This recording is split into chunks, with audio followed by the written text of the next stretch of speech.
Halo, selamat pagi semua. Bagaimana kabarnya? Sehat semua bukan? Patut kiranya kita semua bersyukur ya teman-teman atas kesempatan pada pagi hari ini sehingga kita bisa berkumpul kembali dalam sesi konseling kelompok RIBT sesi kali ini dengan keadaan sehat. Alhamdulillah. Terima Alhamdulillah. kasih, Bu. Terima kasih, Alhamdulillah, Bu. terima kasih Bu. Nah, sebagaimana kesepakatan kita di awal tentang peraturan-peraturan konseling ini, maka aktivitas kali ini tetap kita jalankan dan tetap kita patuhi agar konseling kelompok ini dapat berjalan dengan lancar. Serta sesuai dengan kesepakatan kita juga dan persetujuan kalian kemarin, bahwasannya kalian telah menyetujui bahwa konseling kelompok kali ini akan ada tambahan satu member baru yang kali ini akan saya persilahkan untuk memperkenalkan diri. Silahkan, Sebastian, perkenalkan dirimu. Terima kasih kesempatannya, Bu. Perkenalkan, nama saya Sebastian, umur 18 tahun. Saat ini saya memasuki tahun kedua studi saya pada bidang teknik informatika. Ini adalah pengalaman pertama kali saya mengikuti konseling. Mohon bantuan dan bimbingannya. Hah? Pertama kali? Tidak pernahkah kamu mengikuti konseling sesi individual, Sebastian? Hmm, belum pernah sama sekali. Ini benar-benar pengalaman pertama saya. Oke, baik, Sebastian. Terima kasih. Nah, berhubung ini adalah pertemuan pertama kamu dalam sesi konseling kelompok ini, maka perlu untuk kamu ceritakan, jelaskan kepada kami semua tentang permasalahan kamu ataupun perasaan-perasaan yang kamu alami, atau mungkin juga bagaimana bentuk perilaku-perilakumu akhir-akhir ini sehingga kamu merasa benar-benar membutuhkan bantuan dan juga perasaan kamu rasa tidak cukup untuk membantumu dalam mencapai tujuan sehari-hari dalam kehidupan kamu. Silahkan, Sebastian. Baik, Bu. Belakangan ini, saya merasa kehilangan motivasi untuk menyelesaikan studi saya.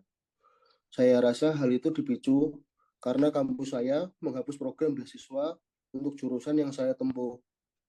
Walaupun hal tersebut masih menjadi isu yang belum pasti, tapi itu sangat mempengaruhi konsentrasi dan motivasi belajar saya akhir-akhir ini.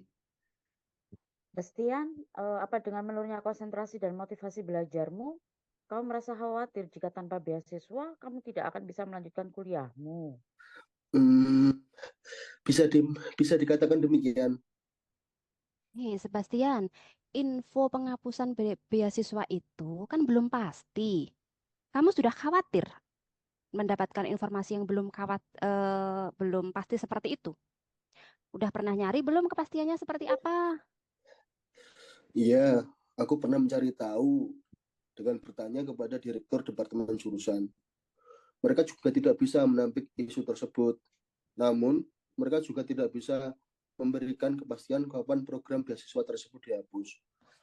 Aku sangat tidak bisa hidup tanpa kepastian. Oke, sekilas dari masalah yang dijelaskan oleh Sebastian, apa yang bisa kita tangkap ya sementara ya dari asesmen ABC pada dirinya. Nah, teman-teman, ayo kita coba eh, apa ya? Kita coba kaji bagaimana kerangka dari ABC dalam diri Sebastian. Adakah yang bisa menyampaikan pendapatnya? Izin, Bu.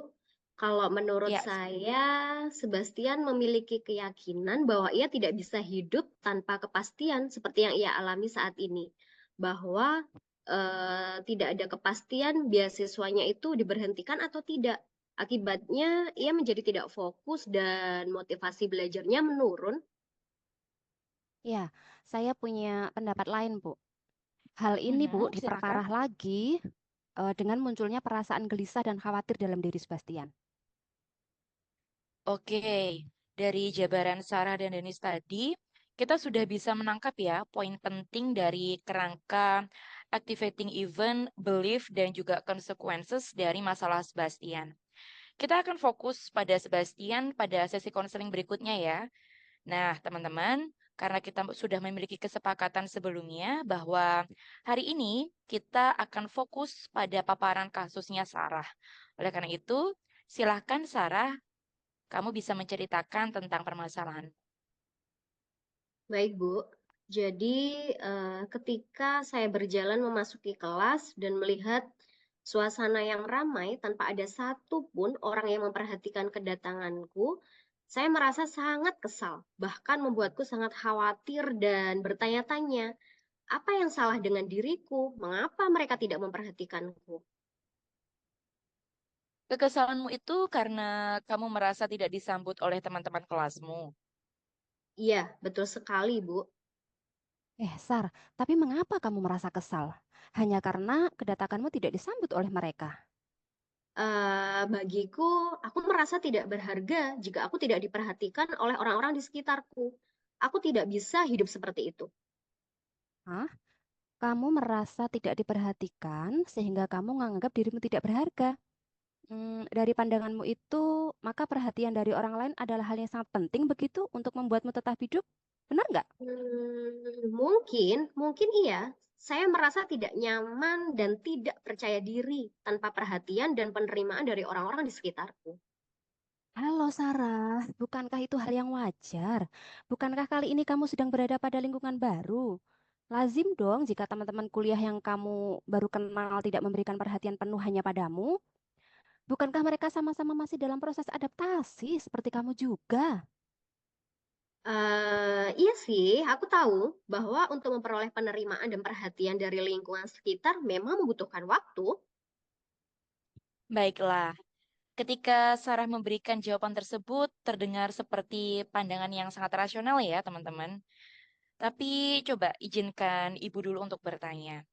Tadi Sarah menjawab seperti memang benar-benar dari sudut pandang Sarah sendiri, ataukah hasil dari menghafal tugas-tugas rumah seperti biasa yang saya berikan sesuai dengan melaksanakan sesi individual bersama saya, Sarah?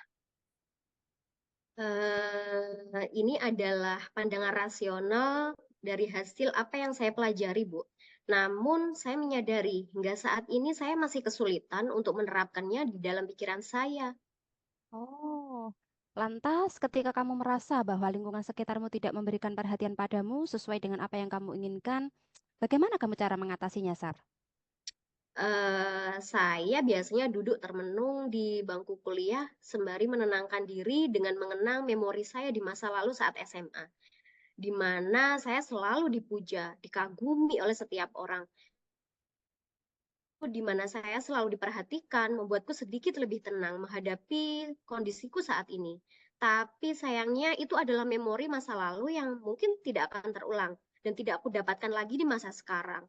Mungkin aku sudah menjadi orang yang tidak berharga lagi. Jadi sebenarnya kamu menyadari bahwa kamu ini memiliki cara yang buruk dalam merespon situasi yang tidak membantumu seperti membuat mood nyaman seperti itu ya. Nah, sekarang bisa jadi itu berdampak negatif bagimu. Saya sepertinya mendapatkan sebuah kesan ya saat kamu membicarakan perhatian orang-orang dari lingkungan baru bahwa satu, kamu ini merendahkan dirimu sendiri sebagai sosok yang tidak berharga karena tidak ada yang memperhatikanmu. Dan kesan kedua, saya melihat kalau kamu itu merendahkan harga dirimu lagi karena membandingkan kehidupanmu saat SMA dulu dengan kehidupanmu yang sekarang. Nah, Sarah, lalu saya tuh sangat ingin ingin tahu apa yang akan Sarah lakukan untuk berhenti menganggap dirimu tidak berharga, baik untuk alasan poin pertama atau alasan poin kedua yang sudah saya sampaikan tadi. Kalau untuk saat ini, saya hanya berpikir bahwa bagaimana caranya mendapatkan perhatian teman-teman baruku di kampus. Allah Akbar Sarah, kasihan sekali hidupmu, Sar. Jika kamu hidup hanya untuk mengemis perhatian, mengemis penerimaan orang lain, untuk menganggap dirimu berharga, kamu nyaman, Sar. Kamu bahagia hidup seperti itu. Iya juga sih. Hei, kalian, Sherly, Bastian, harusnya kalian jangan diem aja dong. Sepertinya hanya aku aja nih di sini yang memperhatikan Sarah. Sar, menurutku Bastian dan Sherly ini tidak terlalu meresponmu, Sar. Pada kondisi seperti ini, kamu juga menganggap dirimu tidak berharga ya, Sar ya? Saya masih mencerna pembicaraan di antara kalian semua dalam konseling kelompok ini. Bagaimanapun, ini adalah pengalaman pertama saya mengikuti konseling. Iya benar, saya pun juga demikian. Walau saya telah 2 kali mengikuti konseling REBT secara individual, terus terang loh, saya juga masih belum bisa memahami bagaimana sih konseling ini memang benar-benar bisa berjalan dan bisa membantu kita semua. Ya, harusnya kalian sudah paham dong tentang konseling ini. Tidak habis pikir saya. Terus apa dong manfaatnya kalian duduk-duduk di sini, ikut kegiatan ini? Cukup, Denis. Kali ini kamu sedikit keterlaluan dengan anggota baru kelompok konseling hari ini. Sarah, sebaiknya kamu menanggapi pertanyaan awal Denis dan justru tidak fokus pada sikap Denis barusan. Kamu tidak sedang defensif, bukan? Hmm, bagaimanapun, saya masih berusaha belajar mendebat untuk menumbangkan pikiran saya bahwa hanya dengan memperoleh perhatian dan penerimaan dari orang lain, maka akan menunjukkan betapa berharganya diri saya. Tapi sungguh itu sangat sulit. Mengapa kamu merasa sulit untuk melakukannya? Karena aku sudah terlalu terbiasa dengan prinsip hidup bahwa hanya dengan perhatian, penerimaan orang-orang di sekitar, maka menunjukkan betapa berharganya diriku. Hello, Princess Sarah. Hidup itu panjang. Tidak selamanya kamu selalu bisa diterima. Ya, ada kalanya kamu akan diacuhkan bahkan dihindari oleh orang lain. Nah, pada saat kondisi hidupmu seperti itu, bayangkan betapa hancurnya hidupnya jika kamu tetap memiliki pemikiran seperti itu. Jengkel aku sama kamu, Sar. Sarah, jika saya boleh tahu, apa saja yang biasa kamu lakukan untuk memperoleh perhatian dari orang-orang di sekitarmu, agar kamu merasa diterima dan merasa berharga gitu? Kalau selama ini aku biasanya mentraktir mereka makan siang di kantin. Kemudian biasanya memberikan mereka contekan, bahkan aku membantu mereka menyelesaikan tugas-tugas.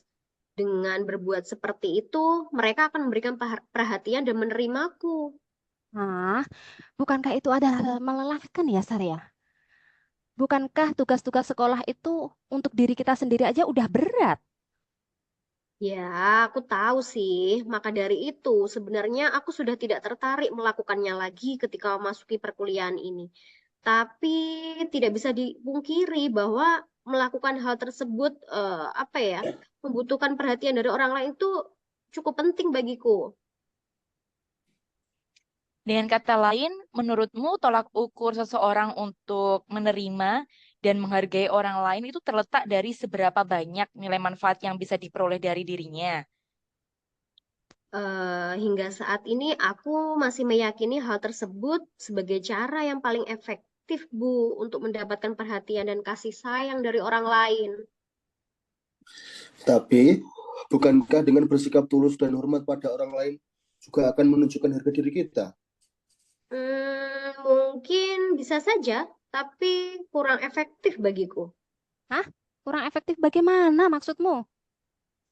Bukankah bersikap tulus dan saling menghormati adalah sikap yang sewajarnya dilakukan oleh setiap orang?